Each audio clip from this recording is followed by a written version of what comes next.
야고보의 형제 요한이니 이 둘에게는 보아너게 곧 우레의 아들이란 이름을 더하였으며 또 안드레와 빌립과 바돌로메와 마타와 도마와 알페의 아들 야고보와 및 다도와 가나나인 시몬이며 함께 계십니다. 또 가룟 유다인은 예수를 판자더라. 아멘. 우리 옆에 분과 한번 인사 나누겠습니다. 주님께서 우리를 부르셨습니다. 주님께서 우리를 부르셨습니다. 예.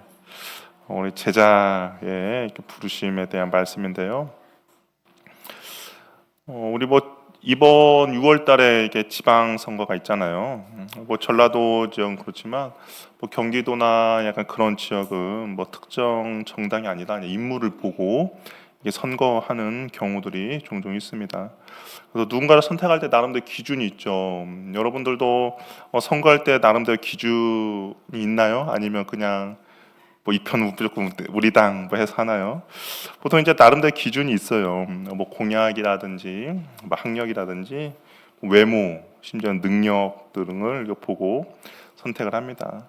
예수님 시대에도 사람을 선택하는 기준들이 있었습니다. 그러니까 제자들이 스승을 선택하는 기준이 있었어요.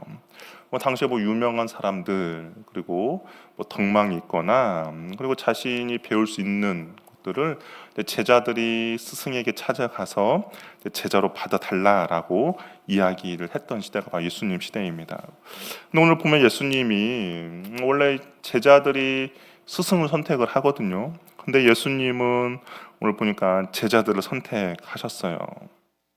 그렇다면 어떤 기준이 있지 않겠습니까? 그냥 아무나 다 이렇게 뽑지는 않았을 거예요. 분명히 기준이 있었습니다. 근데 오늘 성경에서는 뭐라고 돼 있냐? 13절에 자기가 원하는 자들을 부르셨다라고 되어 있습니다. 우리는 이런 질문 생기죠. 예수님이 원하시는 사람은 누구일까? 예수님의 제자의 선택의 방법은 무엇일까라는 질문이 생깁니다. 그렇다고 아무 기준 없이 뽑지는 않았을 겁니다. 왜냐하면 마태복음 8장을 보면 서기관이 예수님을 따르기 원했거든요. 당시에 문화죠.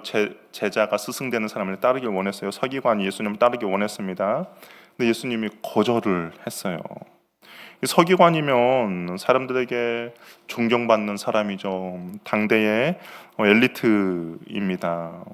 그런데 예수님께서는 이 서기관이 예수님을 따르는 것을 바라지 않으셨어요. 그렇다면 예수님의 그 선택의 기준은 무엇일까? 지식이나 학벌이나 사람들의 인기는 아니었던 것 같습니다.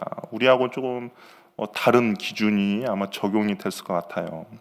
그렇다면 어떤 기준이었을까? 이 복음서에는 예수님께서 제자들을 선택한 기준에 대해서는 자세하게 기록하고 있지 않습니다.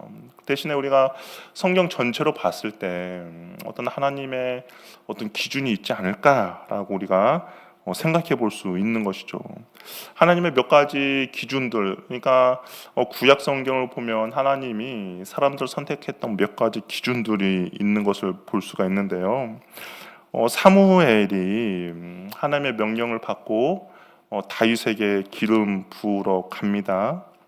근데 사무엘이 이새의 첫째 아들 엘리압을 보았을 때 사무엘이 정말로 기름 부음 받을 만한 자가 여기 있구나라고 생각했어요. 아마 엘리압의 첫 인상이 어떤 풍채라든지 그런 것들이 왕으로서의 부족함이 없는 모습이었던 것 같습니다. 근데 하나님께서 사무엘에게 말씀하시죠. 그것이 아니다라는 거예요. 우리 사무엘상 16장 7절 말씀 우리 한번 같이 읽어보도록 하겠습니다. 사무엘상 16장 7절 말씀 한번 읽어볼게요. 시작.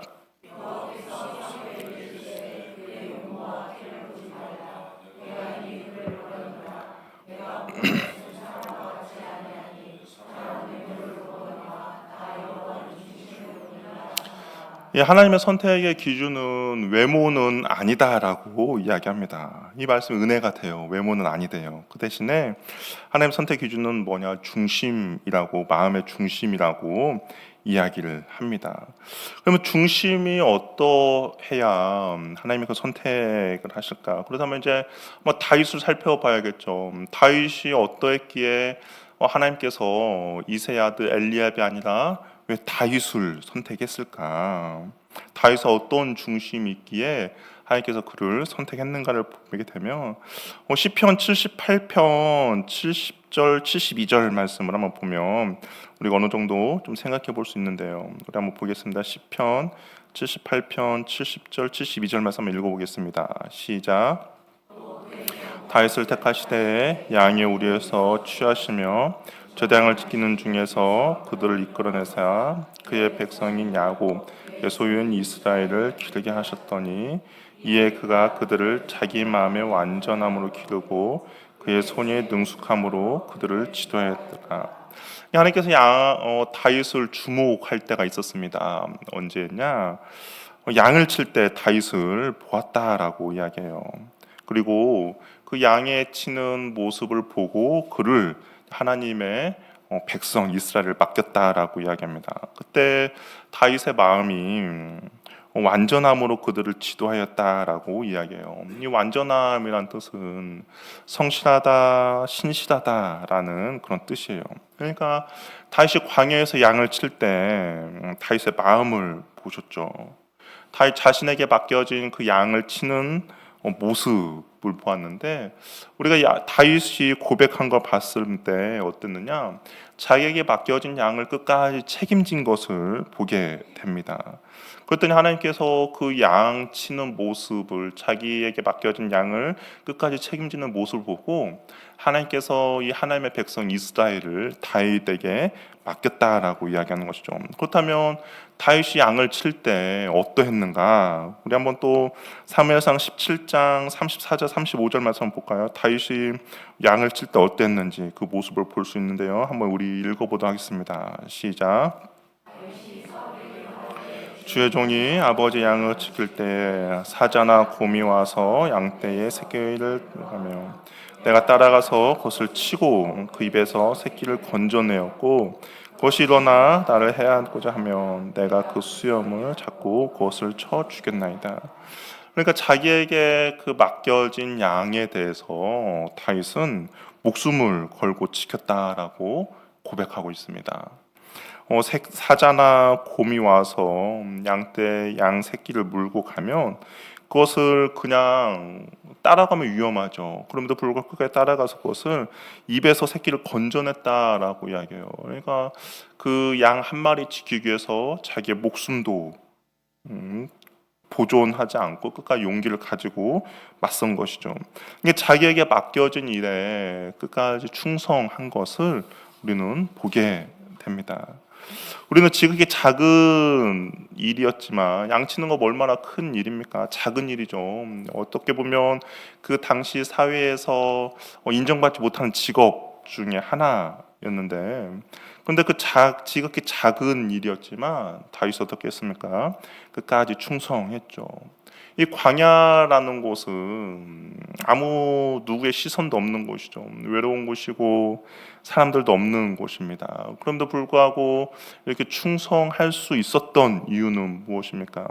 사람들의 시선이 아니라 다윗은 하나님의 시선을 의식한 것이죠. 그 고독하고 외롭고 누구도 인정해주지 않는 그런 일이었음에도 불구하고 자기에게 맡겨진 사명을까지 감당한 것을 보게 됩니다. 어떻게 광야에서 그렇게 충성할 수 있었을까? 하나님의 시선을 의식했기 때문에 충성할 수 있었던 것이죠. 작은 일에 충성을 다했을 때 하나님께서 다윗에게 큰 일을 맡기셨습니다. 이건 다윗이 한 고백인데요. 우리 시편 101편 6절 말씀을 읽어볼까요? 시편 101편 6절 말씀을 한번 읽어보도록 하겠습니다. 시작. 이 땅에 충성된 자를 살펴 나와 함께 살게 하라니 완전한 길에 행하는 자가 나를 따르리로다. 근데 다윗도 사람을 선택하는 기준이 이 땅에 충성된 자, 완전한 길에 행하는 자라고 이야기합니다. 그러니까 자신이 그렇게 해서 하나님의 택함을 받았기 때문에 다윗의 기준도 그렇게 되는 거예요. 나에게 작은 일을 맡겨졌을 때 누군가가 나를 알아주지 않더라도 그 일을 성실함으로 감당한 사람입니다. 이 성실함은 어떤 걸까요? 한결같은 마음이죠. 변하지 않는 마음이 성실함입니다. 신실한 마음이죠. 그리고 충성된 마음, 온전한 마음입니다. 예수님께서 자기의 마음에 든 사람들을 부르셨어요. 그렇다면 그 기준이 자기에게 성실하고 자신의 일에 성실하고 충성된 사람이라고 우리가 생각을 할 수가 있죠. 제자들의 이름이 나옵니다. 근데 성경에서는 예수님께서 제자들을 부르실 때 뭐 12명 다 어떻게 부르셨는지 말씀은 하고 있지 않아요. 그런데 몇몇의 제자들은 예수님께서 부르심의 그 장면들이 있죠. 누구누구가 예수님의 부르심에 응답하는 그 제자들의 그거 있죠. 베드로, 안드레, 또 누가 있습니까? 야고보, 요한, 그리고 마태는 성경에 그들을 하나님께서 어떻게 부르셨는지 있어요. 그런데 그들을 부르셨을 때 그들의 모습을 한번 생각해 보시기 바랍니다. 어느 때 예수님께서 그들을 부르셨습니까? 언제 베드로를 부르셨죠? 베드로 언제 부르셨죠? 자기의 일을 하고 있을 때, 일상의 삶에서 자기가 그 그물을 깃고 있을 때, 그물을 정리하고 있을 때 부르셨죠. 그리고 베드로와 안드레가 같이 있었어요. 그럼 야고보와 요한도 언제 부르셨습니까? 야고보와 요한도 동일하죠. 좀 가시다가 야고보와 요한도 자신의 일을 감당하고 있을 때 부르셨어요. 그럼 마태는 언제 부르셨는지 아십니까? 마가복음에서 나오는데 마태 언제 부르셨는지 아세요? 세관에 앉아 있을 때 부르셨다라는 것이죠. 그러니까 이들의 부르심의 모습을 가만히 보면 각자의 삶에서 어떻게 해요? 자신의 일을 감당하고 있을 때 주님이 부르셨다라는 겁니다. 자신의 일상의 삶에서 자신들의 어떤 그 성실함을 가지고 그 일을 잘 감당하고 있을 때 주님께서 그들을 나를 따르라, 내가 너희를 살아남는 어부가 되겠다라고 부르셨다는 거예요. 예수님은 삶의 현장에서 나에게 맡겨진 데 충성을 다하는 사람에게 하나님의 일 또한 맡기신다라는 것이죠. 그러니까 자기에게 맡겨진 일에 대해서 충성할 때 그때 하나님이 우리들에게 또한 하나님의 큰 일을 맡기시는 겁니다. 우리는 흔히 이렇게 생각하죠. 영적인 것과 일상적인 거에 차이를 둡니다. 그래서 교회 일, 뭔가 이게 일을 하는 것은 영적인 일, 우리가 충성을 다하죠. 열심을 합니다. 흔히 말해서 정말 뼈 빠지게 해요. 근데 일상적인 삶은 내버려 두고 뒤쳐놓고 내팽개치는 사람도 있습니다. 그런데 하나님의 관점 기준으로 보면 옳지 않다라는 것이죠. 하나님께서는 자신의 삶에서 충성을 다하고 자신의 삶에서 성실하게 신실하게 일하는 사람들에게 하나님의 일을 맡기는 거죠. 근데 하나님의 시각에서 영적인 것과 일반적인 일은 차이가 없는 거예요. 일상의 삶에서 충성된 사람이 영적인 삶에서도 충성된 일을 할 수 있다라는 겁니다. 그것이 하나님의 시각인 것이죠. 그렇기 때문에 저 여러분들에게도 그러한 생각의 변화가 있어야 되죠. 나의 일상의 삶은 아무것도 아니다라고 해서 내팽개치고 그리고 교회든 하나님의 일이니까 열심히 하고 그런 개념이 아니라 나의 일상의 삶에서 나에게 맡겨진 일에 대해서도 나는 충성을 다하고 성실하게 그 일을 끝까지 감당하는 사람만이 하나님께서 하나님의 일들을 맡긴다는 것을 기억하셔서 내 일상의 삶에서도 모든 일에 충성을 다할 수 있는 은혜가 저 여러분에게 있기를 바랍니다.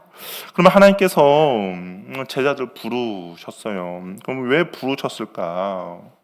하나님께서 왜 어떻게 보면 하나님이 그냥 일하는 게 더 편하거든요.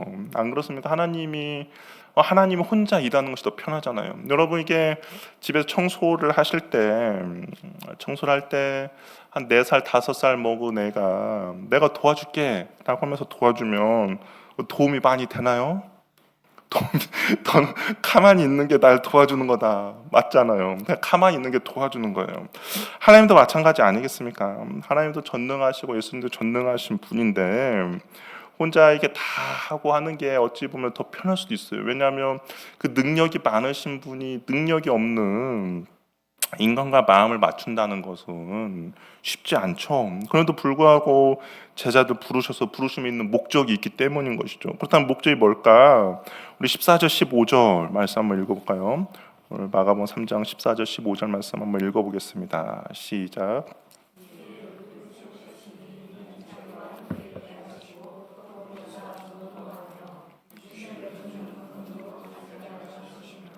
예, 예수님께서 그 열두를 세우셔서 전도도 하고 귀신을 내쫓는 권능도 가지게 한다라고 이야기합니다. 그래서 전도한다라는 것은 뭐 선포한다라는 말이 있어요. 이 단어가 동일하게 사용된 곳이 세례 요한이 선포하여 가로되 회개하라 천국이 가까웠도다라고 할 때 그 선포한다와 동일한 단어입니다. 그러니까 복음을 전하는 것이 바로 전도하는 것이죠. 하나님을 하나님 되심으로 나타내고 왕 되심으로 선포하는 것, 그것이 바로 전도입니다. 그런데 예수님께서 제자들을 이 일을 시키기 위해 감당하기 위해서 제자를 부르셨다라고 이야기해요. 그리고 또 귀신을 내쫓는 권능도 가지겠다라고 이야기합니다. 아무래도 전도하다 보면 여러 가지 영적 전쟁들이 일어날 것이고 방해하는 일들이 일어나니까 그 권능을 주어서 전도 사명을 잘 감당할 수 있도록 하기 위해서 부르셨다라고 이야기해요. 근데 중요한 거가 있습니다. 더 중요한 것이 있어요. 우리 14절을 보면 그 부르시기 전에, 그렇죠? 전도도 하기 전에 먼저 뭐가 더 하나 있어요. 뭐가 있죠? 자기와 함께 하시고라는 것이 표함이 되어 있다라는 겁니다. 어떻게 보면 예수님께서 제자들을 부르신 것은 사역을 하고, 그러니까 전도도 하고 귀신도 내쫓고 그런 것들을 위해서도 부르셨는데 먼저 더 우선순위 되는 것이 있다는 것이에요. 그것은 무엇이냐? 주님과 함께 하시고자 하는 일이 먼저 우선순위라는 것입니다. 그러니까 하나님께서 이 제자들을 부르심의 이유의 첫 번째 목적은 사역이 아니라 뭐예요? 함께하기 위한 교제라는 것이에요. 그렇다면 하나님께서 우리를 부르신 이유도 마찬가지겠죠. 사역을 위해서 먼저 부르신 것이 아니라 우리와 함께 교제하기 위해서 부르셨다라는 겁니다. 자기의 마음에 드는 사람과 함께 먼저 교제하기 위해 제자들을 부르신 거죠. 근데 우리는 이것을 쉽게 간과할 때가 있습니다. 때로는 사역이 우선일 때가 있죠. 근데 왜 교제가 중요할까요? 사역보다 왜 교제가 중요할까요? 이 교제는 마음을 나누는 거거든요. 그러니까 상대방을 알아가는 겁니다. 이 주님은 제자들에게 사역을 시키기에 앞서 먼저 주님의 마음을 나누기를 원했어요. 마음을 나눈다는 것은 그 주님이 기뻐하는 것이 무엇인가, 주님의 뜻이 무엇인가, 나를 통해서 주님이 하시고자 하는 일이 무엇인지를 먼저 나누기를 원했죠.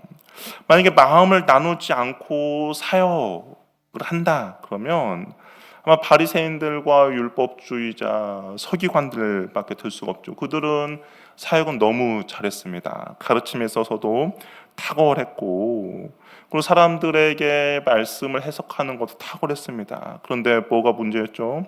하나님의 마음을 모르다 보니까 그것으로 오히려 사람들을 정죄하고 비판하는 도구로 사용했죠. 그래서 주님께서는 사역에 앞서서 먼저 중요한 것은 마음을 나누는 거였죠. 하나님의 마음이 무엇인지를 가르쳐주고 싶었습니다. 일은 잘할 수 있어요. 바리새인과 율법주의 서기관들도 일은 잘할 수 있습니다. 그런데 그 안에 주님의 마음이 없어요. 그러다 보니 주님의 일이 아닌 나의 일이 되는 것이죠. 겉모습은 주님의 일이라는 그런 포장이 되어 있지만 그 안에는 내 자랑만 될 뿐입니다. 주님이 아닌 나를 높이는 사역으로 빠질 수밖에 없는 것이죠. 그래서 사역하기 앞서 주님은 교제하기를 원하십니다. 그래서 그리고 나서 제자들에게 전도도 하며 귀신 내쫓는 일을 시키기를 원하신 것이죠. 주님의 마음을 알아야 전도할 때도 주님의 마음을 가지고 전도하고 귀신을 내쫓을 때도 주님의 마음을 가지고 할 수 있는 겁니다. 우리가 먼저 그분과 교제가 이루어진다면 그 다음 주님의 마음을 알 수가 있고 그 주님의 마음으로 우리가 사역을 감당할 수 있는 것이죠. 무엇을 원하시는지 어떤 마음을 가지시길 원하는지 우리는 알 수 있다는 겁니다. 우리 연애할 때 뭐 서로 잘 모르니까 어색하고 실수도 많이 하죠. 뭐 연애할 때 밥을 뭐 먹을 거야 하면 보통 자매분들 뭐라고 이야기하셨습니까? 뭐 먹을까? 그럼 대충 보통 뭐라고 이야기하셨죠? 아무거나. 예. 오빠가 먹고 싶은 거 나도 먹고 싶은 거야. 저는 초반엔 정말 그런 줄 알았어요. 정말 내가 아무거나 그렇구나 아무거나 좋아하는구나. 내가 먹고 싶은 거 너도 먹고 싶어 하는구나라는 것라고 생각을 했죠. 근데 이제 연애하면서 시간이 지나면서 깨달았죠. 아무거나가 아니구나. 그 내용 안에 메시지가 담겨 있다라는 거. 또 내가 좋아하는 것을 싫어하는구나. 또 알게 됐습니다. 왜 그렇습니까?